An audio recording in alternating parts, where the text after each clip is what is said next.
নমস্কার, আমি স্বাগতা গুহ বলছি।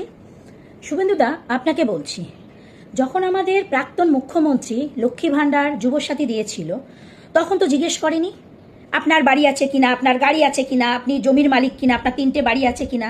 আপনি কেন করছেন এগুলো? বলেন কি? বাদ দিয়ে 27 লক্ষ ভোটার নয় এমন নাম পেয়েছি। আর শুনলে অবাক হয়ে যাবেন, 3 লক্ষ পুরুষ পাওয়া গেছে যারা লক্ষ্মী ভাণ্ডার পেত। তার মধ্যে চিত্তবাবু আছেন, শুধু জঙ্গিপুর ব্লকেই 4,500 পুরুষ পাওয়া গেছে মুর্শিদাবাদে।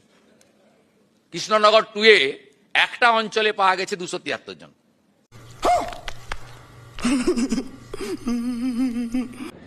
আপনি এখন মুখ্যমন্ত্রী, আপনি রাজ্যের কর্তা, আপনার কাছে সবাই সমান। যে নেবে নেবে না, যে নেবে সে নেবে। ওই যখন ভোটটা দেওয়া হয়েছে তখন তো বলেননি যার 3টে বাড়ি আছে